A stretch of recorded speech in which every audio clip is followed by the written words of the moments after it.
Hello and welcome to the Carbon Copy podcast with me, Isabelle Sparrow. And me, Bradley Ingham.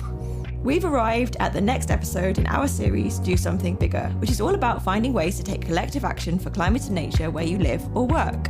We're releasing a new episode every 2 weeks throughout the year and exploring topics from agriculture to energy and everything in between. So if this one's not for you, why not go back to our previous episodes to find something that might be?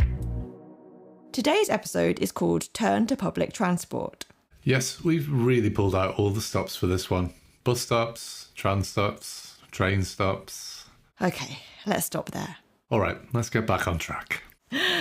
Public transport in the UK has, let's face it, sometimes had a bit of an image problem. From strikes to engineering works to unreliable services and sky-high fares, it's not all that surprising that car use dominates the mobility landscape in this country. Yes, absolutely. And in fact, shockingly, the most recent data from the Department for Transport shows that 85% of kilometres travelled in the UK are by car, van or motorbike. Yeah, that's quite the stat, isn't it? And I suppose it's particularly concerning when you think that actually the majority of people live in towns and cities, places that in theory should have good networks, and yet they're not being utilised anywhere near as much as you might expect. So addressing this is very much the point of the campaign for better transport. Founded over 50 years ago in 1973, the campaign has seen attitudes and policies around public transport change and develop over the years. We spoke to Michael Solomon-Williams, Head of Campaigns, to learn about why there is still a need for the campaign all this time later. The context of 1973 was that we just had the well-known Beeching rail cuts, which had actually cut a lot of people off from the rail network around the country and had a significant impact on connectivity and well-being and people's local lives and quality of life. This was a time in the early 1970s when the orthodoxy was that the car was the future. And you can almost sort of forgive society for having a sort of going through a phase of thinking, all this exciting new technology will all be free, won't it be great? Because it was sort of new at the time, and we did slightly overlook the fact that children aren't going to be driving, elderly people aren't going to be driving. Actually, creating car dependency has really negative impacts on people's lives. And unfortunately, there was a period of time when government didn't realise that. And what we did in those days was actually change government from thinking it's all about building roads and cutting railways to actually realising that more railways is actually better for people, and actually perhaps we don't need to keep building roads. So we have changed the dial, and I'm happy to say, although it may not seem massively obvious, but it's true that in 2025, we're now in a situation where railway lines are being reopened rather than closed. So that's been a long burn, but it's happening now, which is really, really good news. We're also in a situation where bus services are potentially being reformed. Now, for bus, unfortunately, the picture has not been as good recently as rail. We've seen bus services increasingly cut and people cut off as a result. But we are now in a situation where bus funding is being allocated according to need, thanks to our research. And there's a real prospect of an exciting time for bus regulation and management because of what's called franchising for some authorities or enhanced partnerships for others, and effectively allowing local authorities to run their buses where that works. For your listeners, it may seem, how do I engage with public transport? It's all sort of organised by other people. It's easy to feel cut off from the decisions. But actually, I would offer a lot of encouragement in the fact that we now have some government policy proposals which are really seeking the public's views, one of which is bus reform, the other of which is rail reform, and the third big one, which is really very public focused, is called the Integrated National Transport Strategy. Now, that's really all about how connecting all those different modes, rail, bus, tram, and walking and cycling affects people's lives. And government is emphasising that it wants to hear from people.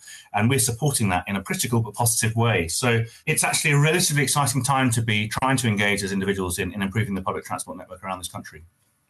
So that piece about connecting the different modes of transport together, enabling people to make longer and more complex journeys without the use of a car, is something especially relevant to our next guest. Neil Barnfather is Chief Commercial Officer at GoodMaps, an app designed to improve navigation and mobility for passengers of public transport. Neil explained how the idea for the app came about and why it's needed.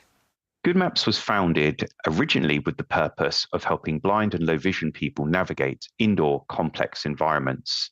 We use computer vision as a form of technology to solve for this, as opposed to installing beacon networks and other traditional location-based technologies. The product has evolved substantially over the years, away from simply helping persons who are blind and low vision to encompass the needs of a far broader range of audience participants. When we think about this, what we mean is we're helping as many people as is possible navigate spaces which may be unfamiliar to them or where accessibility may be an additional requirement. The issue that we were looking to solve for really stems from a few things, specifically when you look at a blind or low vision person. Firstly, you can't access traditional signage. Secondly, you can't often readily identify a person who might be placed in that position to assist. So you can't spot necessarily the high-vis outfits or a particular uniform and so forth. And then thirdly, it's often very difficult to utilize herd mentality. So a lot of people will arrive at a venue and sort of say, well, 1,000 people are off that way. That's likely the direction I need to go. So those free clues that most people traditionally utilize are out the window if you cannot see what's happening around you. And whilst there are physical adjustments to the environment that have been put in place, many people will be familiar with tactile lines and tactile strips and so forth. There's been an ever-increasing focus on putting them as almost guidelines in large public spaces. So people will go to an airport, for example, and find there's a long tactile strip sort of almost aimlessly roaming through the airport. The problem is that they were originally designed to help from the drop-off point outside to the first manned service point, and that was it. They've subsequently ended up placed in a huge variety of places across these spaces. And all it's done is led to confusion. No one actually understands what they do and where they go. So that was the key problem. And those are the current methods really of solving for it in a physical environment. I'm now completely blind, and I've previously had sight. I've been in the complete blindness space for around 20 years now. And I always talk about this in the context as when I could see to go through a major railway termini, I was about a 4-minute transition. Get off the train, follow the herd mentality, maybe have a glance at a few signs, and off we go. And when I became blind using passenger assist, as good as it is, it's a minimum of a 15 to 18-minute experience. And that is the absolute, that's some of the fast times. It can exceed an hour sometimes if it's busy, if you haven't pre-booked. I now, in a GoodMaps venue, can pass through that same station and I'm back to my 5 minutes that I was when I could see. And more importantly, I'm back at retail opportunities, I'm going and getting a coffee. If I'm traveling at lunchtime, I'm going and spending money and getting some food. It really has reopened all of those opportunities and possibilities. And there's an emotional knock-on benefit because I feel like I'm back doing what I used to do. So there's a huge amount of benefit to providing this sort of technology. What a brilliant idea for an app. It's really hard to imagine just how challenging it would be to navigate around a busy station. I mean, I find it hard enough when I go down to London just to find my way around. But yeah, to not be able to see where you are, it must be really difficult. But as Neil explained, a lot of disabled people have no alternative other than to use public transport. For most disabled people, there isn't another option. And in fact, ironically, we end up hugely overpaying because of the cost of utilizing public transport these days. I mean, you know, you can have a disabled person's rail card with a 1/3 off the fare. But at the end of the day, if I still have to travel in peak times because, you know, I go to work and therefore if I've got to be at the office for 9 a.m. and so forth, my rail fare is massively disproportionate compared to the cost of car ownership, car taxation, managing and servicing that vehicle, and then the fuel and the parking at the other end, even with the third off. So government policy, thinking about welfare reform and so forth, and thinking about costs, the costs of being disabled just in a transport context are grossly inflated in comparison to the wider populace who have choice. And if we want to fix this problem across the board, we've really got to look at the cost economics, but particularly for disabled people who I don't have that choice at the moment. I don't have the opportunity not to use a bus or a train. I can use taxis and so forth, but it's extremely cost prohibitive once that becomes your lifestyle choice, your only option. So I stupidly hadn't really thought about the fact that for some people, the only way to get about is on public transport, because for, whatever reason, whatever disability they have, there are not ways to adapt a car to that disability. I mean, sight loss is a very good example. You can't drive if you're blind. So to have that choice completely taken away and then, have this kind of Hobson's choice situation where the thing that you can do is insanely expensive, it must make people's worlds so small. And it's terrible. It's terrible to think that people get stuck in one place, essentially, because they can't afford to leave or to move about. So what can we do about this? Clearly, public transport needs to be cheaper as well as easier to use. I spoke to Michael about the Campaign for Better Transport's campaigns to help more people make the choice to use public transport and how these could open up far more affordable and accessible options for lots of different people. Many rural communities, these could be the places that used to have a rail line, they had buses put in to replace that rail line, then those buses in many cases were cut. That gateway to using public transport is often the bus stop. And we've identified the fact that there is a national standard for railway stations. So every railway station has up-to-date timetables and digital information. There's a national standard for information on board buses, only since last year. There's no standard for bus stops. So I would really encourage people to get behind that campaign, support that, because that's going to be ongoing for a couple of years. If you imagine that everywhere that has a bus stop has something which people can really trust and rely upon, and they feel that confidence, they go to it and go, oh, all right, that's when the next bus is coming. Okay, that timetable's been updated. You can't believe in a bus stop that you turn up at and it's a flag post with an outdated timetable, nothing digital. You really can't believe in that. So I think that's a huge opportunity. I'd really encourage people to engage in that campaign in particular. Otherwise, there are things that we've seen to be effective, such as simple and affordable fares. So we had a big impact on getting the £2 national bus fare cap through. And that had a huge impact on bus ridership. It wasn't all about affordability. In many cases, it was just simplicity. Oh, it's a bus. Tap on, £2, done. We don't need to get into the sort of nitty-gritty of some journeys were actually less than £2, many were more, whatever it might be. It's gone up to £3 now. And while we regret that it's not £2 anymore, we welcome the fact that it's still a cap and it's still simple. And so these things really matter. So I would support our campaigning work to maintain bus fare caps. I'd support our campaigning work for rail fares to be reformed. Now, there's a big opportunity here to sort out rail fares such that they are, partly that they're simpler, but also more affordable. That's, in the case of rail fares, that does need to be an affordability element, because in many cases, particularly turn up and go fares are too expensive for many people. I would support our campaigning on rail fares, certainly, because that's key to getting people to take the train. In terms of other modes, there are three main public transport modes. We haven't talked in great detail about walking and cycling, but I mean, every public transport journey is often an active travel journey, a walk to a stop or whatever. The third main mode, which has been a bit of a forgotten one in this country, I've mentioned it already, is trams. And something really important about trams in that data has shown that a large proportion of tram riders, I think it's about 20%, were formerly regular drivers, whereas it's about 2% for bus users. And while buses are vital, and they're in many cases the quickest and best thing to fund and implement, trams do take longer. They're better for what we call mode shift, which is getting people to change from one mode to another, getting them out of the car onto public transport. Trams really do that. It may be a status thing, but it's more really a reliability thing, a confidence thing. They're frequent. They do all have stops with the elements that railway stations have: digital information, up-to-date timetables, high capacity, and very importantly, they're accessible. Accessibility is a big barrier. We've got a quarter of the population with one or other form of disability, and accessibility is a huge challenge to get people to use the railway network, because loads of railway stations aren't accessible from street to platform or from platform to train. Buses in many cases aren't accessible for wheelchairs and mobility impaired. Every tram network in the country is fully accessible. So I would really support our work to progress the case for more trams into city regions. It's a very good time for the public to be engaged in rail reform and say, right, okay, you're sorting out our railways. How's that going to impact me? What do I really care about? I care about the fact I don't have a railway station.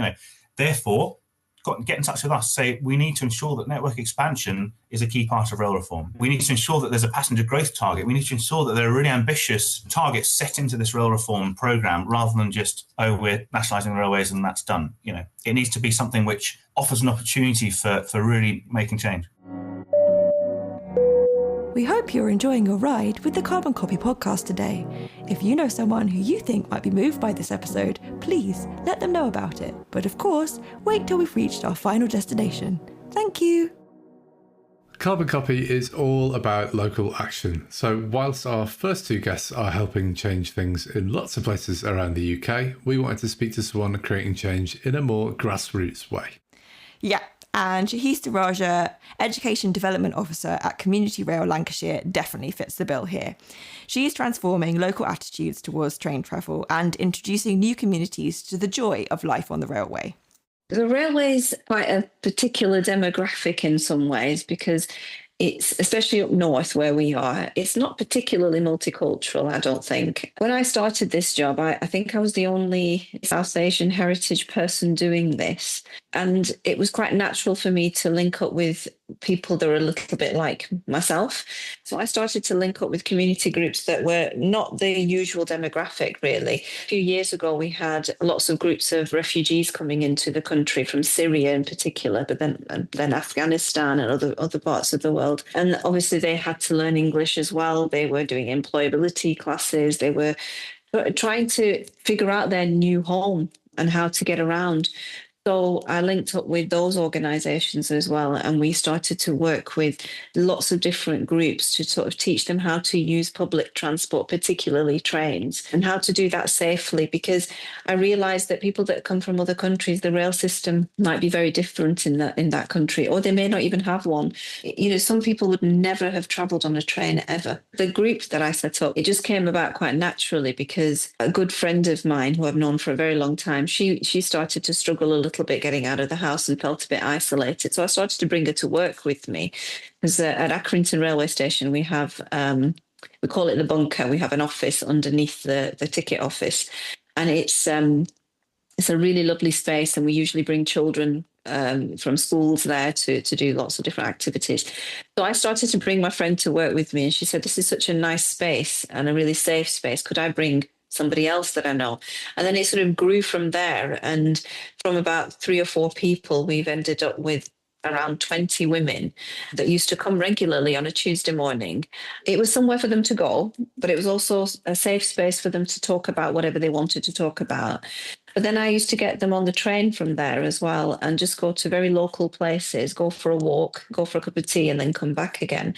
And it just started to give them a bit of confidence. And so they were able to start doing short journeys by themselves. And some of them were like myself, born and brought up here, and just lost some confidence over COVID. And some of them were women that had got married to people here and then come over maybe 30 years ago and just not used trains because they'd never needed to. They'd either driven or been driven around in cars and never really needed to use trains to go anywhere. So they started to sort of realise that they could go to quite local places and lots of green spaces. We're very lucky up north. We've got lots and lots of green spaces and they're easily accessible by trains, most of them. And it was quite nice for me to introduce them to that. So that went on for about, I think, nearly 4 years now. And then last year I said to them, would you like to adopt Accrington railway station? And they didn't know what that meant, but we adopted the station, it meant essentially that they were looking after the station and they were looking after the planters on the platform. We are lucky enough to have a little community garden and they were looking after that. They would do some artwork. They would do sort of in Ramadan this year, they gave out bottles of water to people that were fasting and people who weren't fasting, people who were just trying to create awareness of what it was all about. And it's been a really nice little group that have ended up sort of looking after the station as if it's their own, because it is their own. My job is really amazing because it creates a sense of belonging for people, I think. These women all live close by, but had never really considered the railway station as somewhere for them. They're all Muslim women, they wear hijabs, and I think they feel like they belong in areas where there are other people like them. But one of my aims was to bring what they do in their own community into the wider community and help them to understand that public spaces are theirs as well. And so now it's really lovely when people see them on the platform looking after the planters and in their high vis and their hijabs. And people get off the train and ask them sort of, what are you doing and how come you're doing this and what's this all about, and then compliment on how nice things look at the station, and everything looks a little bit more looked after. And from my experience, when the station is looked after, there's less vandalism, there's less graffiti, there are less antisocial issues.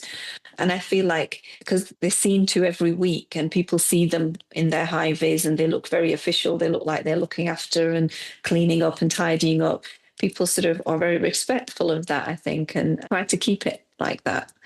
I love how this has grown into a real community building thing, and it's transformed a part of Accrington for these women. They feel like they belong there now, and I love this idea of adopting a station too. Yeah, me too. I used to live near Heaton Chapel Station on the edge of Stockport and Manchester, and that had been adopted as well. And there were always lovely flowers and murals and things, and it made waiting for a train just so much nicer. Again, I think it comes back to that thing of local action being a joyful, positive thing, as well as it also being good for the environment. Well, yeah, actually, I mean, very little of what we've talked about with the guests for today's episode was actually about environmental sustainability. Although, obviously, taking public transport does tend to have lower carbon emissions than driving, and certainly better than driving in diesel or petrol-powered vehicles. Part of what we do when we go into schools or community groups and talk about rail travel is that it is a sustainable way to travel, and it's becoming more and more so as trains are becoming more and more electrified. It is becoming a more sustainable way to travel. Trains carry more people than buses and planes. You know, you can carry maybe 600 people on some trains. And so it is a sustainable way to travel when you think of it like that. It's helped me to walk a lot more, which I didn't own a pair of trainers before I started this job. And it helps me to walk more, which means I actually feel a lot better. It's a really interesting point that Shahiesta makes there about walking more now that she uses the train more.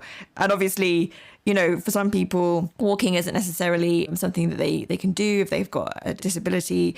But, you know, for most people, walking is a good thing. Like being more physically active is a good thing, or riding your bike is a good thing. And that sort of link between active travel and therefore improved health and well-being is something which maybe people wouldn't necessarily think about in relation to using trains. But that's just an added bonus, really. You know, unlike when you drive a car, you basically tend to park right there wherever you're going to, and then you're straight out of your car, straight to, you know, your desk at work or into the shop if you're going to the shop. Whereas, you know, having that little extra bit of movement in your day is got to be a good thing, right? And, you know, it's all about ways to make life holistically better, not just about, you know, the eco stuff.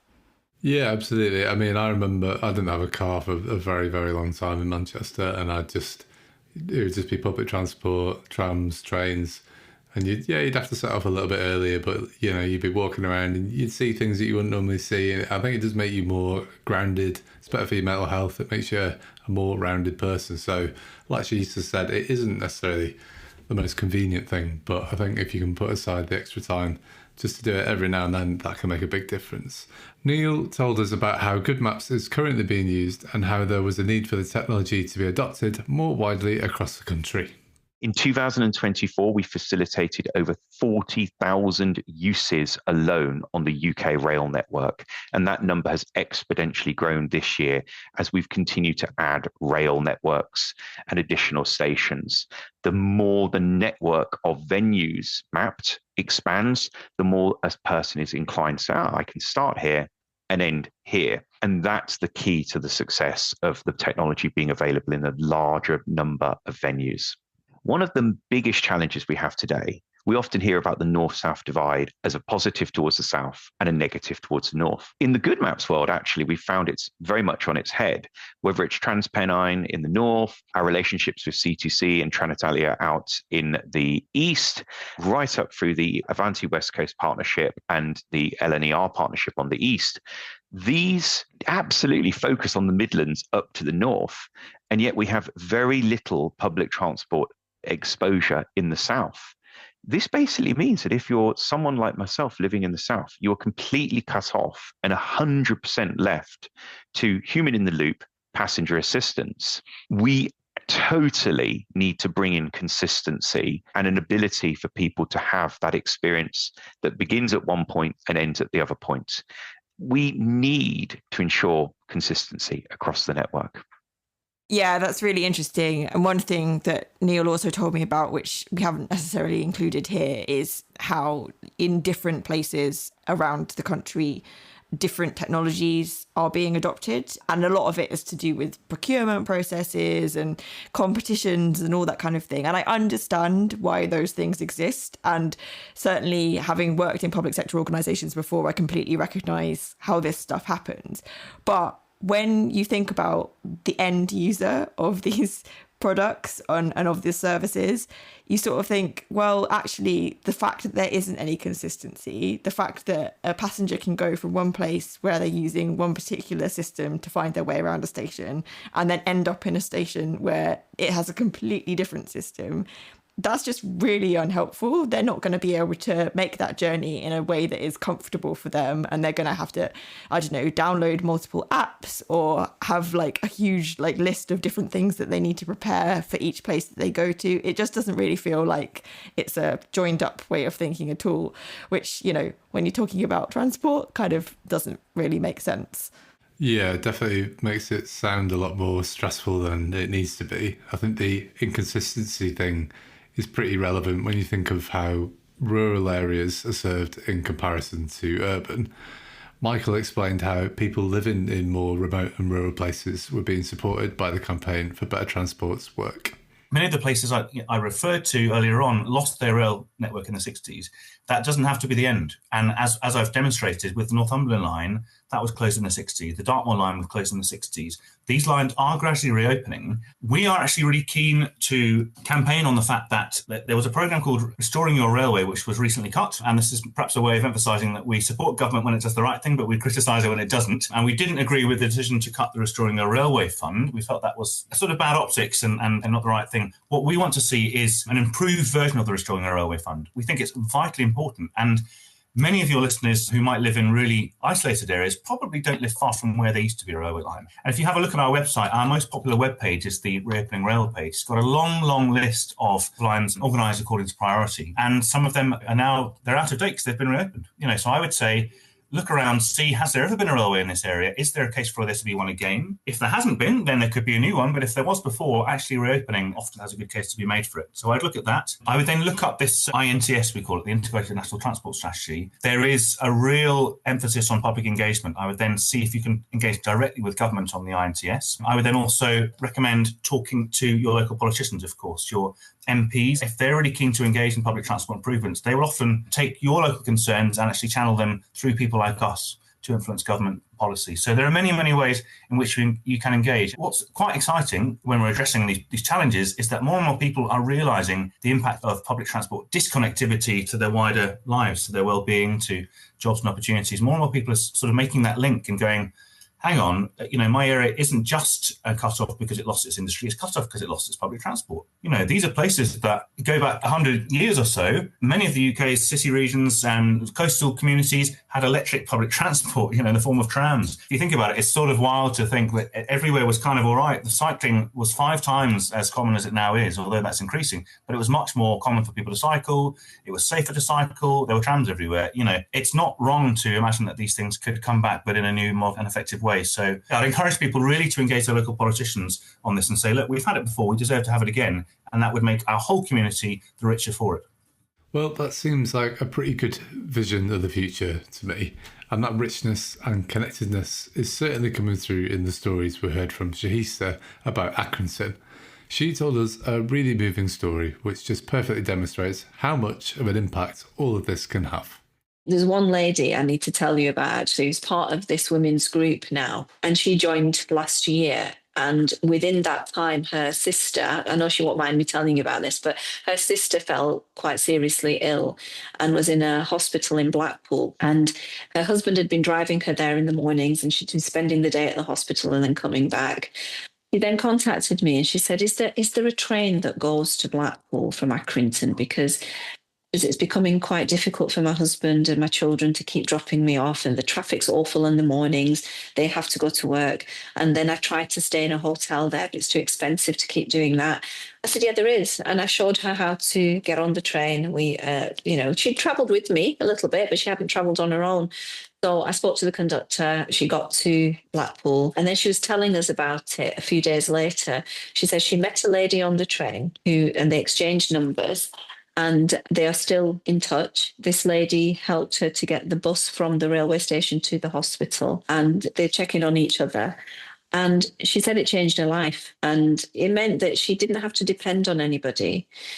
She was able to get to where she needed to get to without bothering anyone. It gave her the confidence to just be able to get on and off trains all the time. And she understood the timetable. She understood departure boards and she understood what to do when there was a platform change or anything. Within a few months, it's given her so much confidence. And one of the things I've said to her is that once things settle down and her sister's a bit better, she needs to do that journey. She needs to lead that journey for the rest of the group, just so that they are aware how to use the train to get to Blackpool, from Blackpool railway station to the hospital, because it's a life skill. And it's something that, unfortunately, at some point we'll all probably need to do. She's described it as life-changing because it means that she doesn't feel like she's putting anybody out. And she was the only person that could go and visit her sister. And it gave her sister that connection that she needed as well. So for me, I was in tears when she told me this, because anybody who knows me knows how much I love my job. And this is why I love my job. I really love that story. It's just so incredible how something which feels really quite simple can change someone's world. And this is absolutely what Neil and his team at GoodMaps are doing as well, right? Like, so creating a world where travel for people with all sorts of accessibility needs is easier, safer, and just generally more enjoyable. We asked Neil what people can do if they want to find out more or to support the rollout of the technology in other places as well. If people are interested in not only becoming involved and helping spread the word, as it were, firstly, goodmaps.com/advocacy has an array of information and a toolkit. If you're interested in having GoodMaps deployed in your venue, there's a toolkit for, I use this space and I would like the venue owner to deploy. And there's a toolkit that helps people who are the venue owner. We would obviously encourage people to reach out and get in touch. The more people that express interest, the more easier it is to spread the network. Try it out, give it a go, provide feedback. If you enjoy the service, if you found it helpful, tweet about it, put it on LinkedIn, tell your friends. We need people to have awareness. Well, I don't know about you, Izzy, but I feel like I'm seeing public transport in a bit of a different light. It's not just about getting from A to B. It's about the experience, about the places where you start and stop your journey, and also about the people that you meet along the way. Yeah, Shahiesta had some lovely thoughts about this. So let's hear from her one more time before we sum up. I've always travelled on trains. Trains have always been something that I'd introduced my children to. I have lots of nieces and nephews who are now grown up and wouldn't be seen with me, but when they were little, there was 7 or 8 of them, and it was easier to get them on a train to go to St Anne's or Blackpool or to the Science Museum in Halifax or wherever it was. It was just easier. So I really enjoyed it, and I couldn't understand when people hadn't travelled on trains. I just couldn't understand it. I always found it easy. I found it convenient. And the delays and things didn't used to really bother me. I expected them and it just never bothered me really. So when I got into this, I found it amazing that there were adults that had lived in this country and never travelled on a train. I found it a really positive thing to be able to introduce them to it. It just opens doors for people. And particularly, I think particularly women from different ethnic minorities or anybody who's new to the country. Travelling on trains just takes you to green spaces. It shows you different ways of getting to the same place. You can look out of the window and just see greenery, and it just makes you feel better. And I was a real stressy person, and I still am to a certain extent. I'm a natural worrier, but if the train's delayed, it's delayed. There's nothing I can do about it other than just go with it. And it's helped me to just calm myself down a little bit. I just think it's a lovely way to travel. So let's sum up what we've learned in this episode. Well, I think I've really had a bit of an awakening to the challenges of being a blind or partially sighted person, or actually anyone with an accessibility need trying to move around the country. It's really exciting to hear about technology like GoodMaps and how that is making things easier. Yeah, definitely. And I've learned about some of the potential developments that will hopefully make public transport a bit easier to use for everyone. Like, for example, the introduction of a bus stop standard. Yeah, that one would definitely make life easier. We've Also learnt how communities can be brought together by travelling together on public transport and by sharing the responsibility for managing spaces like Accrington Station. And finally, we've learnt about ways that you, the public, can get involved and support local and national efforts to improve public transport for everyone. You've been listening to Do Something Bigger from the Carbon Copy podcast. It was written and presented by me, Isabelle Sparrow. And me, Bradley Ingham. Thank you to our guests, Michael Solomon Williams from the Campaign for Better Transport, Neil Barnfather from GoodMaps, and Shahiesta Raja from Community Rail Lancashire. And thanks to you for listening. More information about all these organisations and about everything we've talked about is available in the show notes. And remember, if you like the episode, we would love for you to review it, wherever you normally listen. Our next episode is called Produce Local Food, when I'll be joined by Lauren O'Leary from Sustain. So if you want a taste of that action, subscribe now. Until then, goodbye.